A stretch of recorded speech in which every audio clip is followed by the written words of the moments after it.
Hi, I'm Emily Ricks, and you're watching Raw and Center.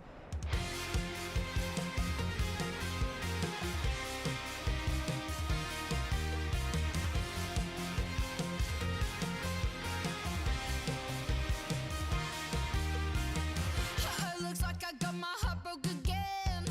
Promised myself that this would stop happening. Felt like a meteor right out of the sky.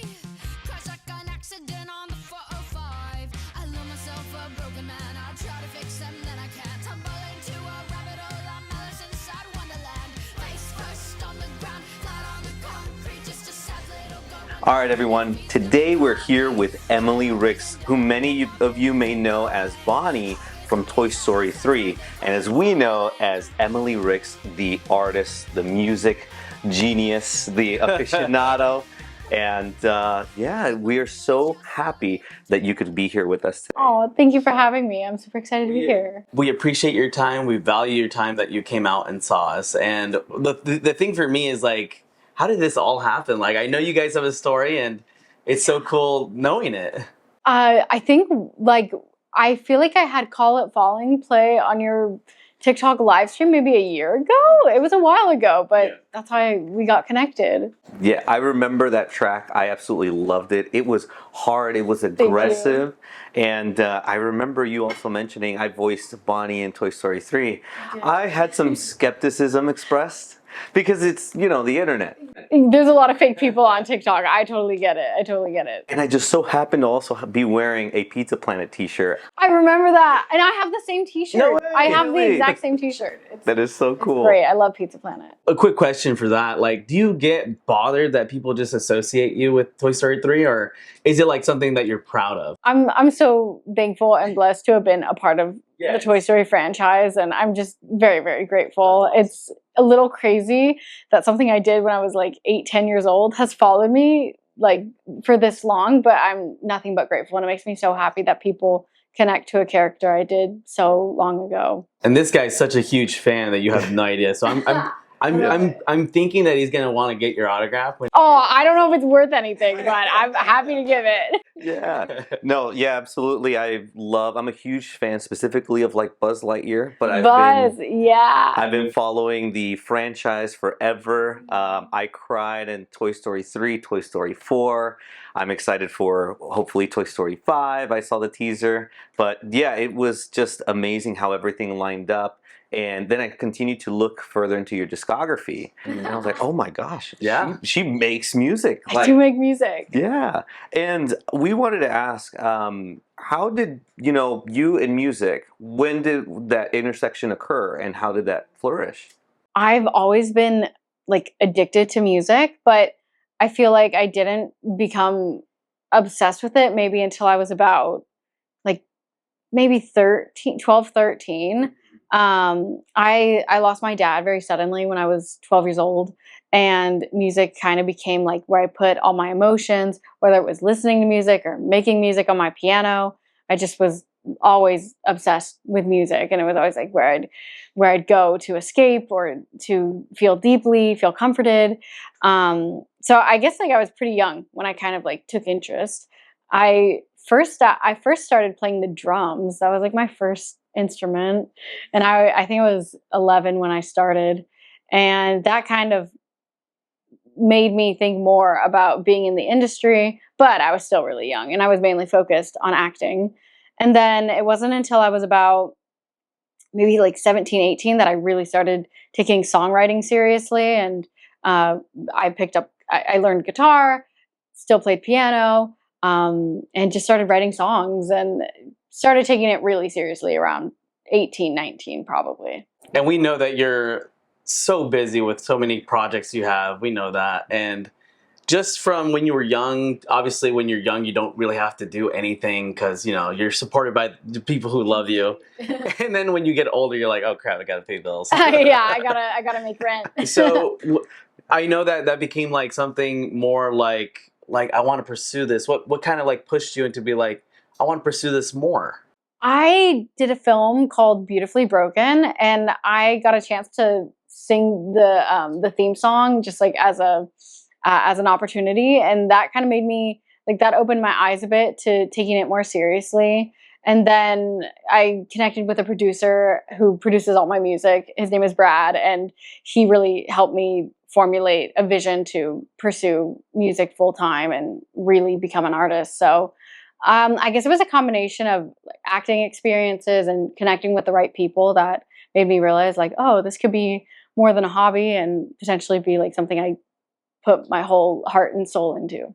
And we definitely hear it in your music. It's definitely, I love, which one's the one that I like? The one with Dear Dad. Dear Dad. The new one that you got. And Yeah. it just, because I'm a dad. Just Yeah, seeing I my met your daughter. daughter. And I'm like, oh no, I'm not going to cry. It's so good. Oh my goodness. Honestly, like, first started out writing songs about my dad and grief, and like I didn't have anywhere to put those emotions.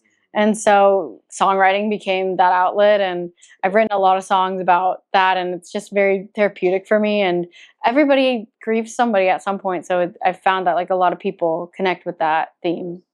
And with music and using it as a tool to process your grief, what has been how has that played out for you?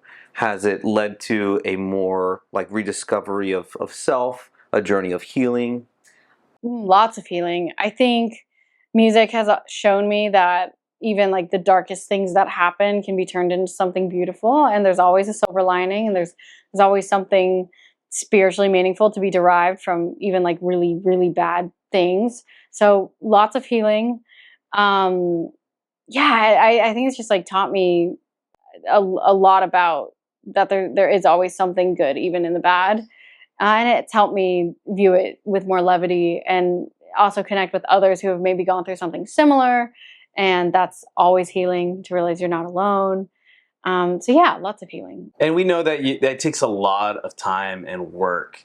When do you actually have time to do all that? I honestly, I write songs every day. Like it's all consuming for me. Like music is my everything. I'm still an actor. I still act, but I try to allocate as much time as I can to music, whether that's writing songs, editing TikTok videos, because that's how you get your music out there, making music videos. Yeah, I really try to make my whole life like about music.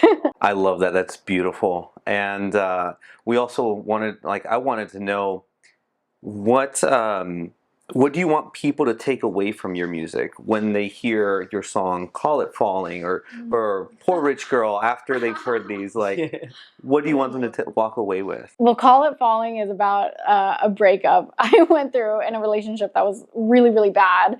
But the song is a really fun, upbeat anthem. And so I guess, like, for me, I think if people take any message, it's probably just the same lesson I've learned from music.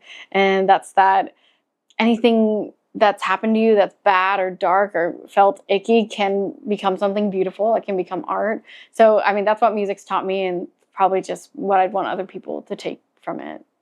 And what kind of artist do you want people to remember you as? Like, I think just somebody who made like dark emotions a little lighter, made things a little easier to carry. Like, hopefully the music frames things in a way that's makes them easier to process, whether that's a breakup or grieving somebody or having a bad fallout with a best friend. Hopefully it just makes, and if any of those experiences resonate with somebody, hopefully it just makes them a little bit lighter and easier to carry. Music is very powerful, and I've taken away so much from songs, and I did take that away from "Call It Falling," and you can feel like, especially that felt like that song described the period almost immediately after the breakup.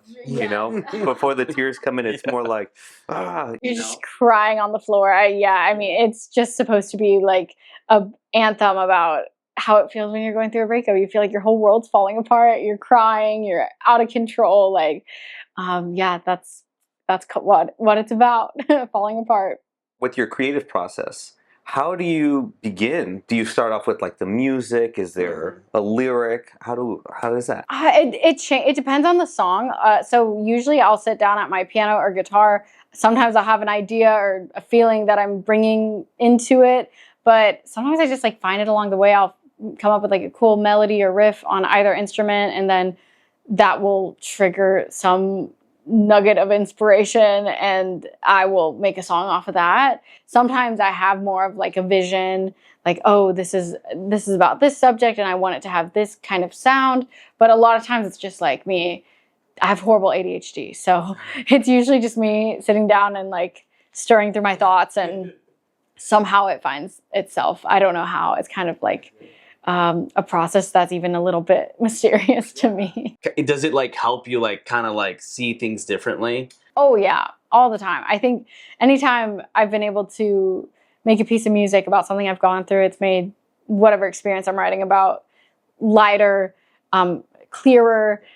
Hopefully I've derived like some lesson from it. And yeah, it's really fun and beautiful to be able to make art about things you go through. It's really like a blessing. Do you ever go back and are like, oh, why was I feeling like this? Yeah, a lot. I mean, sometimes I'll listen back to songs and I'm like, oh my God, I don't know where that was coming from. Or like sometimes I'll write songs and then I'll listen to them a week later and I'm like, that was horrible.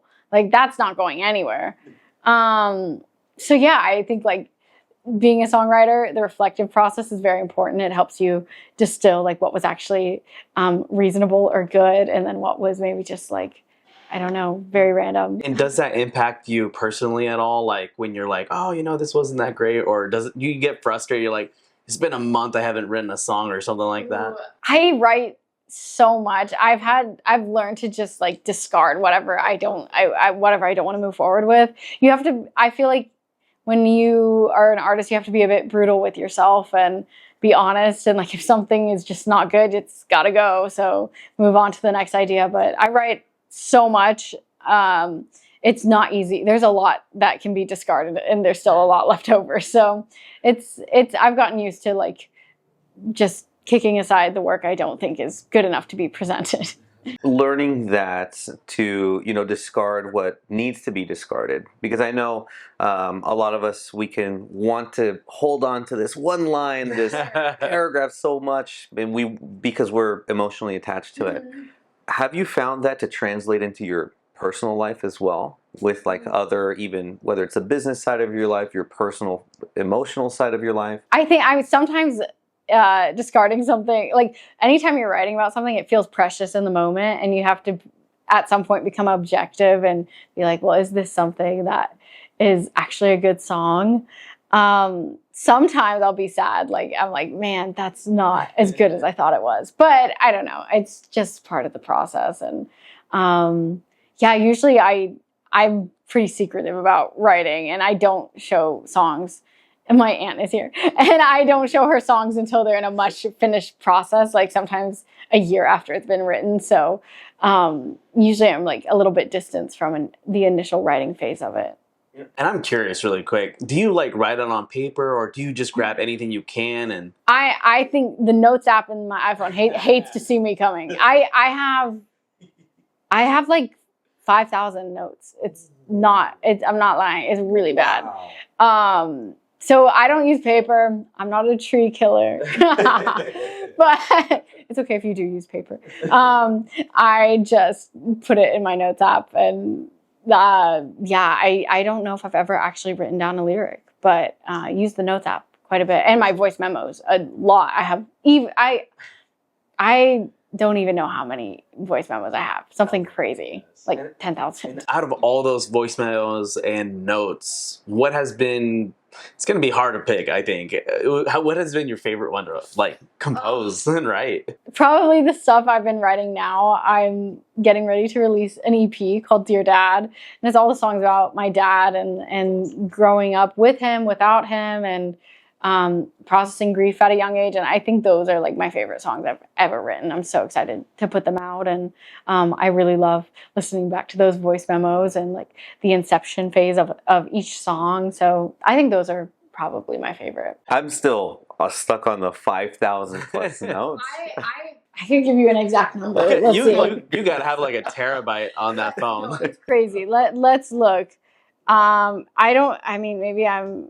Oh, I'm sorry. It's 7,485. Oh my gosh. Just to be exact. Sorry about that. And then for voice recordings, it's 7,111. So it's all in the 7,000. Oh my goodness. It's too much. How do you go back and like, oh, I want this song, the one that I wanted? Anytime I'm in an airplane, I'll just literally go through all my voice memos. That's all I do. And I'll label them. Yeah, I don't know how, I don't keep good. I have horrible ADHD. So there's definitely stuff that gets lost in there. But I label everything, like, it's very random labeling, but it'll be something that has to do with like whatever I was writing about. So I kind of understand yourself. So that's good. Sometimes. I also wanted to ask, like, when it comes to your music, you said that you drum, you play the piano, Guitar. What other instruments do you dabble in? That's about it. I wish I could play like a more classical instrument. That would be such a flex, but I can't. Yeah, that's about it. I haven't played the drums in a while because I live in an apartment and I don't want to get kicked out. So I mainly just play the piano and guitar, but I don't know, maybe I'll dabble in like the tambourine. We'll see. What kind of like led you to like, you know, I want to learn this instrument, the drums, the piano, guitar? Because it's not easy to learn an instrument, especially that many. You know, the rhythm, the beats, the music. So the first instrument, the drums, I picked up because I was like a tomboy as a kid. I still am quite a bit tomboy, but I just wanted to be cool and like hit stuff. Like I just wanted an aggressive instrument. And then after that, there was an upright piano just like in my house, and I just started playing it, and that's kind of what made me want to be more serious about piano. And then guitar, I just realized like if I want to be a singer-songwriter, I need to be able to just like have a guitar and like go out and sing songs. So that was like the last instrument. And yeah, I'm super grateful. I love playing all of them. I wanted to know, who are some of your musical heroes or inspirations? Ooh, I have so many. I'm massively influenced and inspired by like 2000s alternative music. So Young the Giant is forever like my favorite band of all time. I am Young the Giant's biggest fan. I've been to like 3 of their concerts. I'm going again in October. Like I'm the biggest Young the Giant fan. I don't think there's a bigger one than me. Who else from like, I love like Fitz and the Tantrums. I love like Cage the Elephant, the Killers, massively inspired by the Killers. So yeah, I'm very inspired by 2010s alternative bands. That's like the best. Also love like Alanis Morissette. I love Kelsey Ballerini. I like first found her music maybe like 5 years ago. I'm like a huge fan of hers. Yeah, I think those are kind of like my key influences. Have there been any moments when you're listening to like your favorite artists and you draw some sort of inspiration where you feel an emotion and then it drives you to create music that can express that emotion yourself? Kind of just like any of the bands I mentioned, like I'm always aspiring to be as good as they are. I'm probably not, but like I think just in general, like I'm always trying to create something as palpable as how I like as similar of an experience as to what I felt listening to them growing up. And that's my goal. I don't know if I'm achieving it, but I'm trying. Yeah, no, we saw that, Call It Falling reached over 400,000 streams. Oh, yeah. So you're doing something right. Trying. I'm so grateful that it reached a lot of people. So people really like that song. So I'm super, super, super thankful. Yeah. And, I think just continuing you to express yourself is you're reaching people out there. I hope so. Social media can feel a bit like screaming into the void sometimes. Like I'm sure, as you guys know, it's a very interesting experience, but it seems like along the way there are people who connect with it, and I love like getting people's messages, and it's been really cool to see. That's great. I love that you still communicate with like regular people out there, I'm a regular person. It's like different. It's like, wow. I'm such a regular person. Truly, truly. Have you performed live before? And if so, what was your favorite song to perform? Ooh, I performed at Hotel Cafe like a month ago, like right up the street from here. And I think Call It Falling was my favorite song to perform. People really like that, and it's really fun because I play all my stuff acoustic, and a lot of the songs are not like they're kind of alt pop, have like synths in them. So it's really fun to strip it back and make it like an acoustic set. And me and my producer, we played a little acoustic show, and people really liked Call It Falling. And it was fun to kind of like, the bridge in that song is very like screamy. So it was fun to play it in the little like intimate setting that is Hotel Cafe. Shout out Hotel Cafe. I love them. So yeah, I played there. I've only done like 2 sets live, so hoping to do more of that in the near future. And you said you had an EP coming out. Do you have any more other projects that are coming out like that besides that one? That's the main thing I'm focused on right now. I think it's going to come out probably like latter part of August, and it's going to be 5 songs, and I'm so excited. It's called Dear Dad, so very excited about that. Are you going to try and perform live? Yes. My dream is to do like a coffee shop tour. I would love to just like, because the songs are very intimate, so I would love to do like a very intimate tour to little venues, drink coffee or tea and play songs. So yeah, there definitely will be shows in the future. I'm not sure when, but hopefully in the next year or so. Of all the songs that you've written and created and brought to life, which one was the one that came most naturally to you? That it almost felt like it landed in your lap? I just released one called Till We Meet Again, which is about my dad and losing him, and how I feel like I'll see him again one day, and how that's really given me hope throughout the years. And that one, I just like, I don't even remember writing it. It just felt like I was like kind of like in a trance. So I wrote that one on my piano, and a lot of the songs I write on my piano are just very like intuitive, or I don't know. I don't really think about it when I'm doing it. So yeah, I would say Till We Meet Again, probably. And I got a quick question for all that. So when you're getting inspired and writing on the piano, when does that happen? Like in the nighttime? I'm a night owl, so probably like between 10 p.m. and 4 a.m. I don't know, like something like that. Probably. I have to move over. I have a baby grand piano that's like very loud, and I have to move between that and my electric piano, because if it gets too late, I'll get a noise complaint and I need to do the electric piano. So I just have to migrate over there. But yeah, I think I love writing on the piano. It's very fun. Oh my goodness. And I'm super excited for that EP. Thank you. Up until now, you've only released in singles form. Yep, only in singles. Every single time I have told him before that when I first introduced your music to him, I was like, dude, you listen to the lyrics. She has something to say, and you can feel it. That means so much to me. I spend so much time on lyrics. Like, it's my biggest focus. So that means a lot to me that you guys connect with that. Yeah, and it translates over so beautifully. Thank you. It does. And I wanted to also like know from music, when you first started, it was like 2023, was it, when you first? Yeah, I guess releasing music probably like 2023, I think so. From then to now, have you seen your sound evolve? Yes, a lot. In the beginning, I wasn't quite sure what my sound would be, and now that it's progressed, it's definitely more in like the alt pop space. I think Dear Dad will stray a little bit away from that. It's a little more like acoustic instrumentation. It's a little not as alt pop, but definitely like my core sound is alternative, and I think I've just leaned further into that alternative vibe. So that's been really fun to discover and build.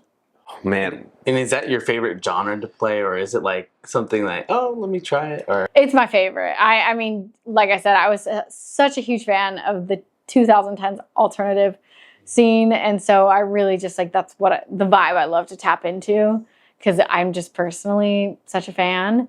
So I mean, I consume like all genres, but I think that's the one that speaks most to my soul. I'm super stoked for that project. Thank you. I'm excited too. Yeah, it's been a remarkable journey from a year ago, hearing you for the first time on TikTok Live. Yeah, thank you for playing my song. I really appreciate it. Thank you for coming through. And we do this for artists such as yourself.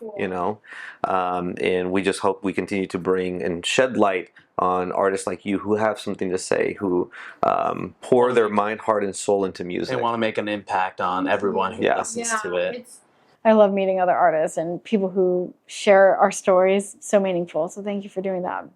We saw a TikTok that you posted yesterday. Of course. Yes, we saw it. That story, is it true? And also, can you give us like a summary of it for those of our viewers who haven't seen your TikTok yet? Of course. I posted a TikTok about how I had a really big lisp as a kid, and I was missing my front tooth for like 3 years because I had 2 teeth impacted trying to come down in the same place. I ended up having to have like a whole oral surgery that I didn't go into on my TikTok.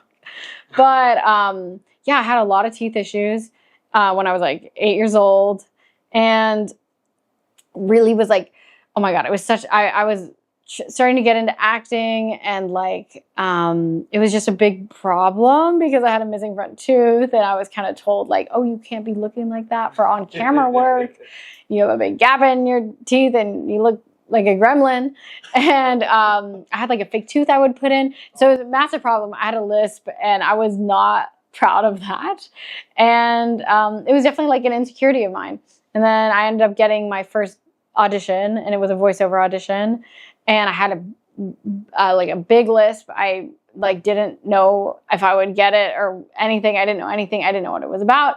And then I ended up getting a call back and ended up booking it. And the movie came out. I ended up finding out that I booked it because the creative team liked that I had a lisp, and that movie ended up being Toy Story 3, and I got to play Bonnie, and that's why Bonnie has a lisp. And the point of the video is just like, you know, sometimes your insecurities might actually lead you to like the coolest place or like something amazing. So yeah, I just like put that out because I think a lot of people are ashamed of like their insecurities, whether that's like teeth issues or something else. And I just want to be a voice that like, not like, you don't need to be ashamed of that. Sometimes that stuff can be really cool, and there's nothing to be ashamed of. And yeah, I mean, it can lead you to places you would never think you would even go.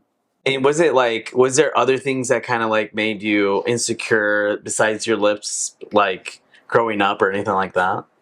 Oh, I'm sure like a ton. I mean, that was like probably just like the first insecurity. Growing up, I think I was like probably like, yeah, ashamed of my lisp. I think throughout when I got into like high school, I mean, I think every high schooler deals with insecurities, but I dealt with some health issues, and like that kind of was an insecurity for me. Yeah, tons of insecurities. Like, I mean, if you don't have insecurities, you're not human. So. And you've done some acting. I think I saw some of your biography, and you did perform like in house, right? Active. Yeah. So I mainly have done on camera work. I've done a lot of voiceover work too, but I was in house. I was in a show called Brothers and Sisters for an episode. More recently, I did a movie called Beautifully Broken. I did a movie called Camp Cool Kids, which surprisingly got like a cult following from being on Netflix.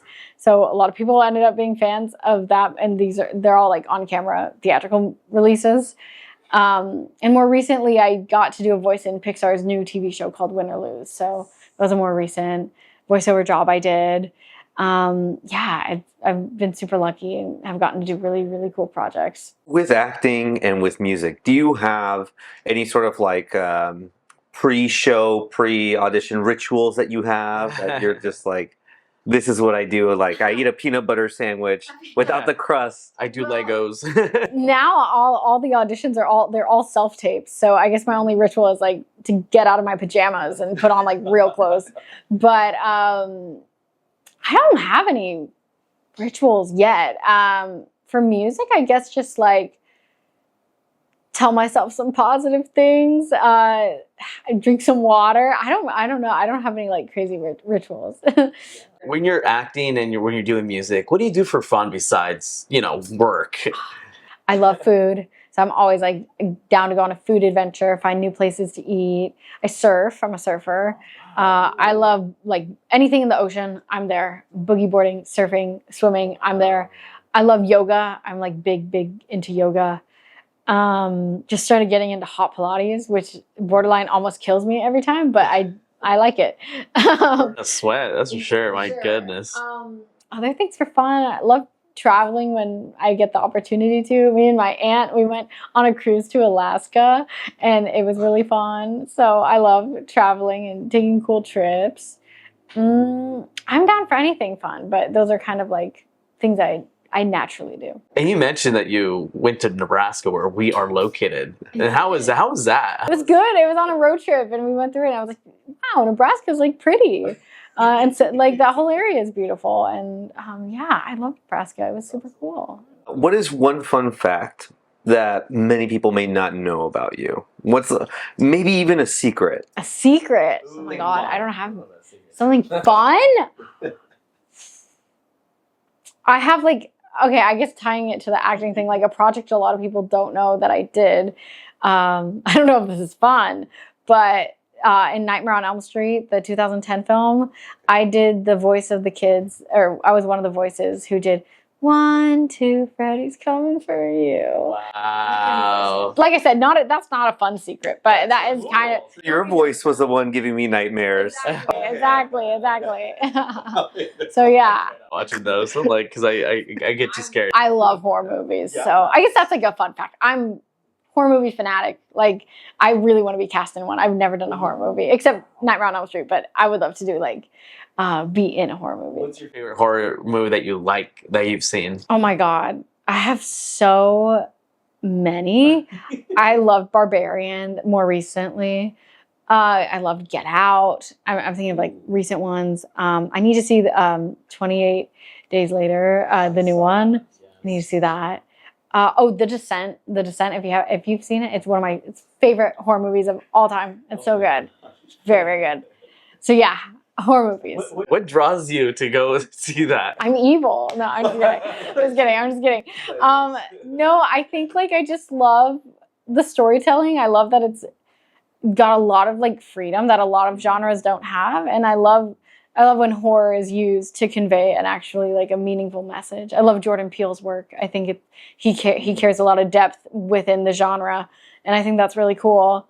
What else? I don't know. I just think it's cool. I just like it. Have you ever entertained the thought of directing or creating your own horror movie? I guess the only level I've done that level of behind the scenes work is like with music videos. Obviously, I've never made like a horror music video, but I would love to. I mean, that would be such a dream. I've never directed, but I would love to sometime in the future create a horror movie. That'd be... Can we be casted in? For sure, yeah. I'll make a note of it. Absolutely. And on a personal note, like, what has been your most memorable moment, whether acting or music, that you've done? In acting, probably Toy Story. I think one of the craziest things about Toy Story 3 is like I grew up watching Toy Story 1 and 2. I was like a fan before I was cast. Like I loved the Toy Story movies, and I loved Andy, and I loved the toys. And so when I recorded for Bonnie, I knew the lines, but I didn't know the other person's line. I didn't know Andy's lines. So it was just like all recorded in isolation. And it wasn't until like I was at the premiere and saw the movie that I even found out what the ending was. So I think that's like the craziest moment of my entire career. Because I was like, wait, what?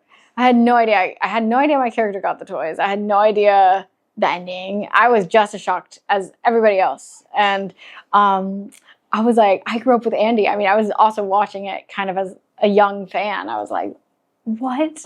The toys are being given away? And like, oh wait, they're being given away to my character. That's crazy. And I think I read a little piece that you did not memorize your lines. No, I was just, the director, Lee Unkrich, he would just like tell me the lines and I would say them, and I was very young. So it was, there was no memorization. Usually with voiceover work, nobody memorizes lines. So it's not like too abnormal, but I didn't even have a script. So it was even confidential to me. So yeah, I didn't know anything, and I was very lucky. It was super duper fun. That's a great experience to have, especially to like be in Los Angeles and get a role like that. It's like, wow. That's crazy. I'm super lucky. You grew up in Los Angeles, correct? I did, yeah. I was born and raised here. Grew up between LA and a ranch in Ojai, California, which is like an hour and a half from here. And yeah, I love LA. I'm an LA girl. And what's your favorite spot to go, your go-to spot in LA? I love so many areas. I currently live in like the downtown area, and I'm the biggest fan of downtown. I love the Arts District down there, Grand Central Market. Yeah, I'm like, nobody talks about downtown, or they like talk badly about it, but I love downtown LA. So I'm here to say it's really cool. And you did mention you were a foodie, and you're going to a restaurant later. Yeah, me and my aunt, we're going to Mother Wolf, which if you haven't been to Mother Wolf, go to Mother Wolf. It's so good. What's so great about Mother Wolf that you're like, I have to go? They have these squash blossoms, which is like squash filled with goat cheese, or I don't even know if it's goat cheese. It's so good. They have the best pastas. I love carbs.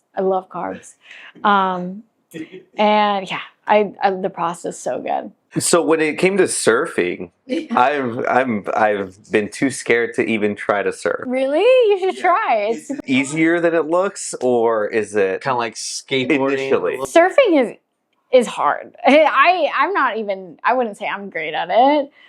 I would say if you've never been in like the ocean is a lot more powerful than it seems. So I think the biggest thing about surfing is just getting used to like paddling past the waves and swimming. My dad wouldn't even let me get a surfboard until I could do 10 laps in the pool. So I had to get like a swim trainer. I knew how to swim, but he was like, you have to be able to actually like swim, which is so smart because the riptides out there, like I think the hardest part about surfing is just like kind of handling yourself in the ocean. It's a beast, but it's really fun. Yeah, it is. I've tried, and no thanks. I like sink. I'm like boogie boarding is cool too. Like I love boogie boarding too. Just go on the side of the shore. That's cool too. What's your favorite thing about Los Angeles? I love the different cultures here, the different people. I mean, LA is a melting pot, and that is what makes it amazing and beautiful. My dad was Argentinian, and there's just like I've always been raised to appreciate other cultures, and there's a lot of other cultures here, and that's what makes LA amazing. And yeah, I think my favorite part is just like the diversity of people and diversity of culture. It's amazing. Are you able to speak a little bit of Spanish? Yo hablo muy poquito español. Oh my gosh. let me see. Spanish fans are going crazy right now. Yes. Core memory. ¿Cómo se dice? Like, fue a Argentina en diciembre para got it. the Navidad. I wait, no. I don't want. Yeah, you gotta help me here. For Christmas, yeah. I went to Argentina. Estoy aprendiendo español porque yo quiero hablar con más personas en español. You are so. I'm sorry. I butchered so much of that. I'm so sorry. Great. Perfect. I understood everything you said. That's what we care about. You're the effort is. Mi familia es de Argentina, and I want to make them proud. I don't know how to say that, but I want to make them very proud. Orgulloso, right? You would want to make him orgulloso. Yeah. How do I say it? Orgulloso. Okay, I'm gonna learn it. I promise. I'm gonna learn it. That is incredible. I had no idea. I'm trying to get better. I really am, because I want to be able to sing in Spanish. That's my goal. Is like I would love to sing in Spanish. Would like take over the. I have a long way to go. I'm not gonna butcher that, but I want to be able to. In your pursuit of trying to sing in Spanish, what is the first song that you'd want to cover? Maybe something by like the Gypsy Kings, or I don't know. I'm trying to think of like my favorite. Like I love. I'm trying to think of like my favorite song. I'm probably not saying this right, but it's like Bombleo. I don't know if I'm saying it right, but that's one of my favorite Spanish songs. We're gonna have to look that up. Yeah. Wow. And what has been helping you with like your Spanish overall?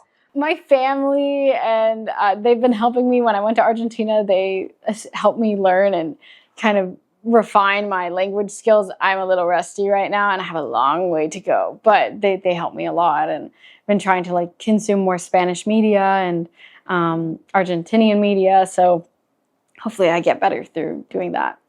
Whoa, has pursuing acting in Spanish ever been a thought? That's a dream. I fingers crossed that hopefully I get good enough to do that. I just don't want to butcher anything, so I would only want to do it once I'm like good enough to do that. Cries in Spanish. Just cried. Llorar. I know that word. Yeah. Yes. Yeah, that's so good. That's blowing my mind that you're so open to just learning everything. I try. Because the music to acting and language is just incredible.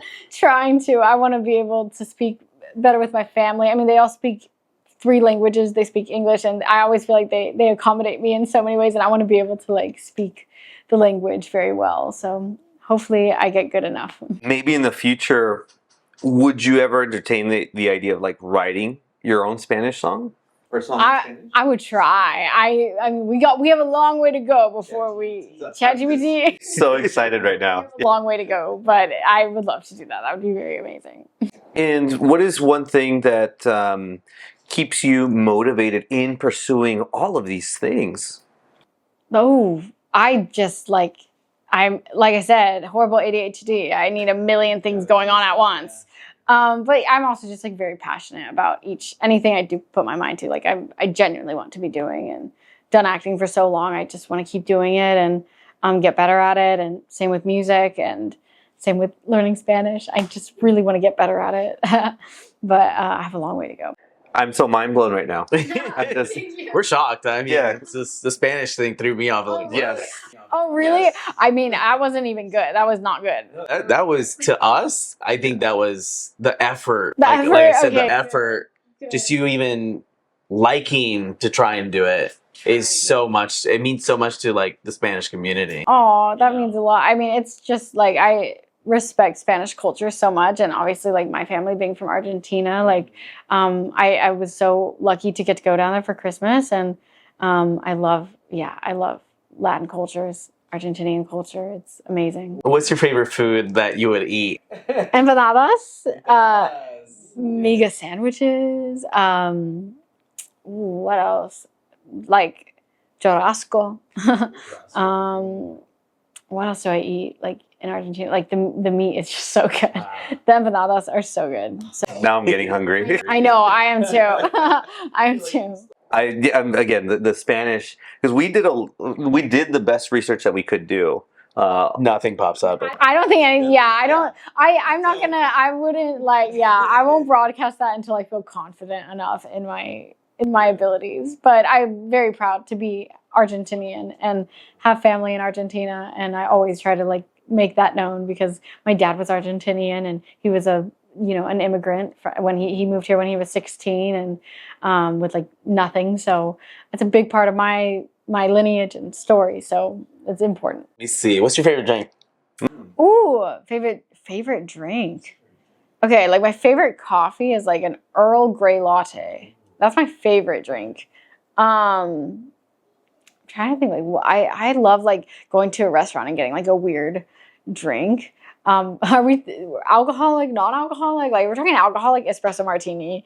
If we're talking non-alcoholic Earl Grey latte. So coffee, yeah. I love coffee. What's your favorite coffee shop to go to in LA? There's a new one I've been checking out called 6X's. I think that it's just 6XS. I don't know. Maybe it's 6s or 6X's. It's so good. Yeah, they're amazing.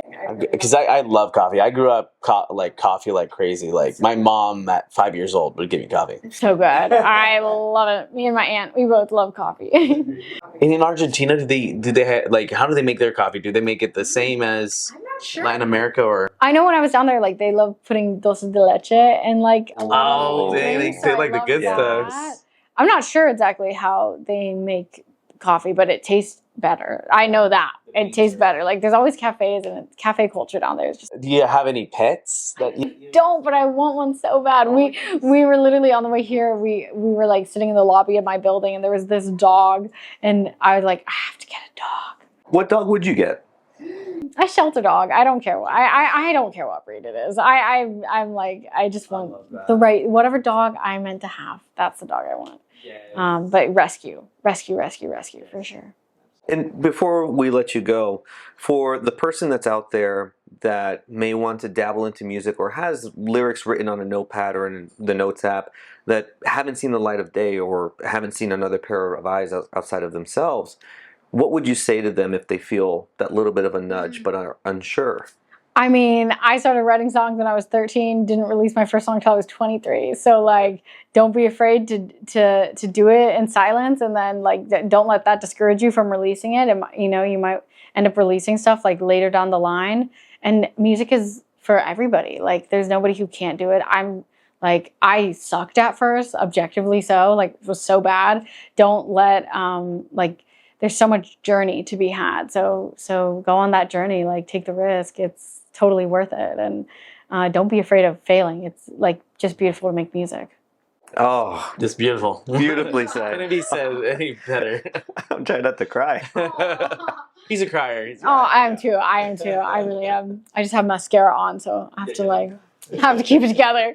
Feel free to let the people know where they can find you. Hi, my name is Emily Ricks. You can find me on TikTok, Instagram, YouTube, Snapchat, Pinterest, all of the things. And all my accounts are under I'm Emily Ricks. I have an EP coming up called Dear Dad. It'll be out this summer, so be on the lookout for that. And you can listen to my other stuff on Spotify, Apple Music, Amazon Music, wherever you listen to music. Awesome. Well, thank you guys so much for tuning in. And we are super grateful for Emily Ricks being here in person in Los Angeles. Yes, it was great just spending time with her. Her time is so valuable to us. She means, like, it makes us just feel so happy that we could actually do all that. So we love that. Well, thank you guys for watching. That was Emily Ricks on Raw and Center. And as always, keep it raw. You'd probably crack open a smile. Say, don't you worry, child.